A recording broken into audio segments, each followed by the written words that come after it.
Jeudi 15 août, fête de l'Assomption de la Vierge Marie. Réjouis-toi, Vierge Marie, sois dans l'allégresse, parce que tous les enfants de Dieu se rassemblent et béniront le Seigneur éternellement. D'un seul cœur, les apôtres participaient fidèlement à la prière avec Marie, la mère de Jésus. Nous sommes ensemble pour rendre grâce pour Marie, la mère de l'Église, la mère de Dieu. Première lecture, lecture du livre de l'Apocalypse, chapitre 11, 19 à 12, 10. Psaume 44. Debout à la droite du Seigneur se tient la reine toute parée d'or. Deuxième lecture, lecture de la première lettre de saint Paul apôtre aux Corinthiens, chapitre 15, versets 20 à 27. Évangile de Jésus-Christ selon saint Luc, chapitre 1, versets 39 à 56. Alléluia, alléluia. Aujourd'hui s'est ouvert la porte du paradis. Marie est entrée dans la gloire de Dieu. Exultez dans le ciel tous les anges. Alléluia. En ce jour-là, Marie se mit en route et se rendit avec empressement dans la région montagneuse de la ville de Judée. Elle entra dans la maison de Zacharie et salua Élisabeth. Quand Élisabeth entendit la salutation de Marie, l'enfant tressaillit en elle. Alors Élisabeth fut remplie de l'Esprit Saint et s'écria d'une voix forte, « Tu es bénie entre toutes les femmes, et le fruit de tes entrailles est béni. D'où m'est donné que la mère de mon Seigneur vienne jusqu'à moi. Car lorsque les paroles de salutation sont parvenues à mes oreilles, l'enfant a tressailli d'allégresse en moi. Heureuse celle qui a cru à l'accomplissement des paroles qui lui furent dites de la part du Seigneur. » Marie dit alors, « Mon âme exalte le Seigneur, exulte mon esprit en Dieu mon Sauveur. Il s'est penché sur son humble servante, désormais tous les âges me diront bienheureuse. Le Puissant fit pour moi des merveilles, saint est son nom. Sa miséricorde s'étend d'âge en âge sur ceux qui le craignent. Déployant la force de son bras, il disperse les superbes. Il renverse les puissants de leur trône, il élève les humbles, il comble de bien les affamés. Renvoie les riches les mains vides, relève Israël son serviteur. Il se souvient de son amour, de la promesse faite à nos pères, en faveur d'Abraham et de sa descendance à jamais. » Marie resta avec Élisabeth environ 3 mois, puis elle s'en retourna chez elle. Acclamons la parole de Dieu. Louange à toi, Seigneur Jésus.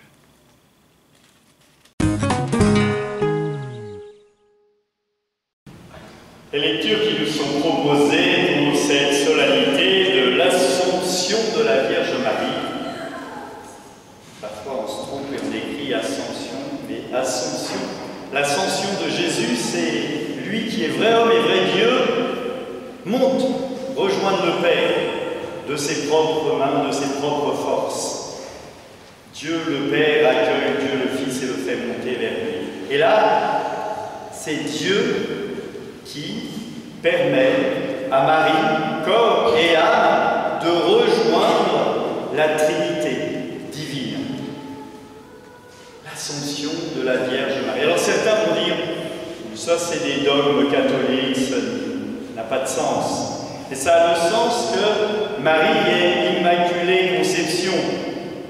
Elle est celle qui est, eh bien, sans le péché originel. Et pour cela, il fallait qu'elle soit sans le péché originel pour que le Christ, qui est celui qui vient au monde, vrai homme et vrai Dieu de par Marie, ne puisse pas être corrompu par le péché originel. Quel est le rôle de Marie? De nous guider vers le Christ. J'aurais tendance à dire, c'est son seul rôle. Certains vont pousser des grands cris, mais Marie n'est ni Dieu, ni déesse, ni je ne sais quelle autre chose mystique. Marie est la mère du Christ, vrai homme et vrai Dieu. Elle est Théotokos. Quand je dis que son seul rôle est de nous guider vers le Christ, je ne diminue pas son importance. Je remets à la juste place, mais à une très belle place, parce qu'elle est la première à entrer auprès de Dieu corps et âme.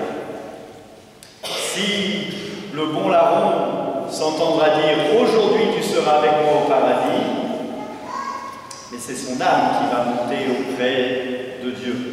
Son corps va pourrir comme notre corps à nous. Première lecture, livre de l'Apocalypse de Saint Jean. Alors je vous invite à lire l'Apocalypse de Saint Jean comme une bonne nouvelle. C'est une bonne nouvelle, même si cela peut nous paraître effroyable. Ce dragon qui vient s'en prendre à Marie, puisque c'est de elle dont il s'agit, ce dragon qui vient s'en prendre à Marie alors qu'elle va mettre au monde celui qui vient nous sauver, eh bien, par sa force, par l'Esprit Saint, par sa divinité, il va être plus fort que le dragon, plus fort que le mal. Le dragon représente le mal. Et nous sommes, nous aussi, invités à nous mettre sous la tutelle de Marie, qui se met sous la tutelle de Jésus, parce que Jésus est plus fort que le mal. Certains me disent, mon Père, moi, quand le démon il vient vers moi, eh bien, je me bats contre lui. Là, vous avez tort. Quand le démon vient vous voir, il faut demander à Jésus de se battre contre lui, parce que nous n'en avons pas la force. Mais lui, le Christ, il en a le pouvoir.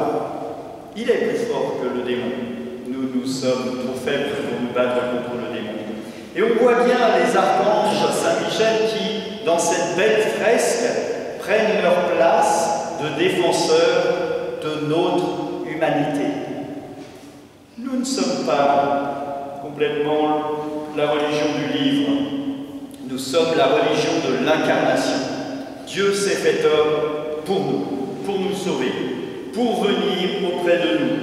Et comme le dit cette deuxième lecture, c'est par un homme aussi que vient la résurrection des morts. Si Adam a fait entrer dans le monde le péché originel, eh bien par le Christ, nous entrons dans cette béatitude céleste et dans cette libération. Le Christ est mort sur la croix, c'est un fait, et ce qui est plus important pour nous, c'est qu'il ressuscite et qu'il est vainqueur de la mort. Et en étant vainqueur de la mort, il nous fait entrer dans cette divinité, dans cette trinité, par la résurrection. Nous ne croyons pas en la réincarnation, nous croyons en la résurrection. Personne n'est importante. Et dans ce passage, il est question, dans la deuxième lettre, il est question de la résurrection corps et âme à la fin, au retour du Christ sur terre. Corps et âme. Ne me demandez pas si ce sera mon corps à 16 ans, 20 ans, 30 ans ou je ne sais quoi, ce sera en tout cas un corps glorieux et lumineux comme nous avons vécu à la transfiguration. Nous serons transfigurés, comme le Christ nous l'a fait voir ce jour de la transfiguration. L'évangile qui est choisi, c'est l'évangile de la visitation de Marie à Élisabeth. Marie vient d'apprendre que Élisabeth est enceinte et elle court. Quoi de plus naturel qu'une femme qui est enceinte de courir vers une autre femme qui est enceinte pour se raconter comment ça se passe, pour s'accompagner, pour prendre soin l'un de l'autre. Et il y a ce beau Magnificat qui est dit. Mon âme exalte le Seigneur, exulte mon esprit en Dieu mon Sauveur. C'est une prière qui peut être dite en famille. D'ailleurs, c'est la prière des équipes Notre-Dame. À chaque rencontre des équipes Notre-Dame, à la fin, eh bien, on prend cette belle prière. Exulte mon esprit en Dieu mon Sauveur, il s'est penché sur son âme. Vous devez la connaître, soit par cœur, soit avec le cœur.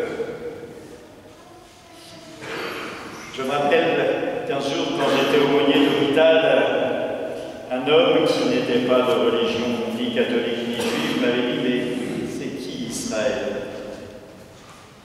Israël, son serviteur. Je lui ai dit, c'est le nom du peuple de Dieu. Et il a dit, si je prends cette prière et que je mets mon prénom à la place, est-ce que ça marche? Je lui ai dit, oui, bien sûr. Et cet homme qui était bien alité depuis plusieurs mois, un jour il vient voir et il me dit,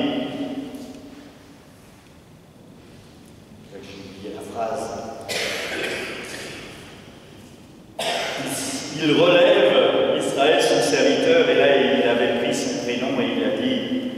maintenant je peux me mettre debout parce que les kinés ont fait leur boulot et Dieu aussi a fait son boulot et cet homme s'est mis debout devant moi alors que ça faisait plusieurs mois qu'il ne marchait pas.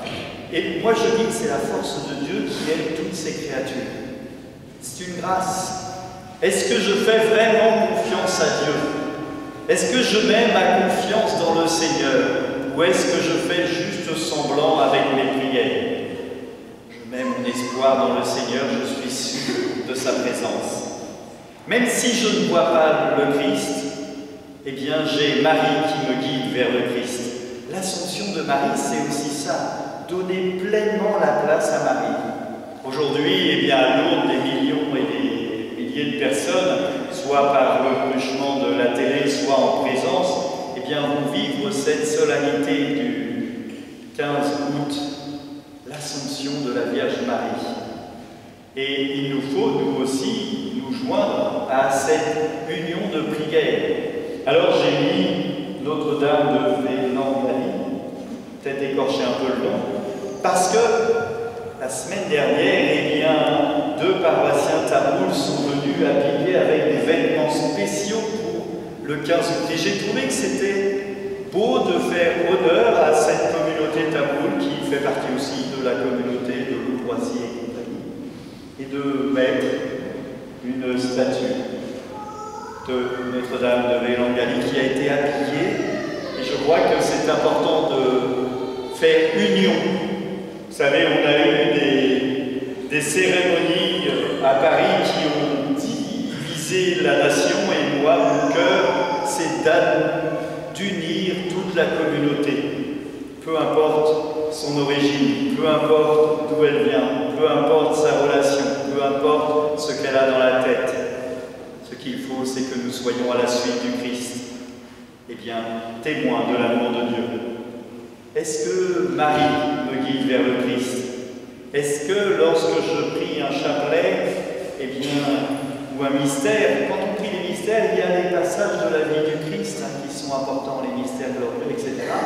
Ce n'est pas les passages de la vie de Marie, c'est les passages de la vie du Christ. Quelle place le Christ a dans mon cœur?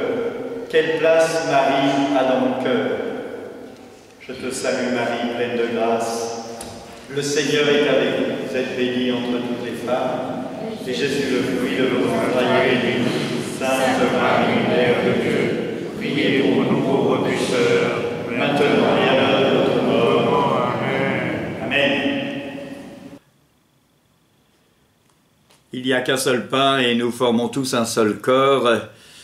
Par cette prière et cette messe que nous avons reçue, Seigneur, alors que nous vénérons en Marie, la Mère de l'unité et l'ascension de la Vierge Marie aujourd'hui, répands en nous ton esprit de douceur et de paix.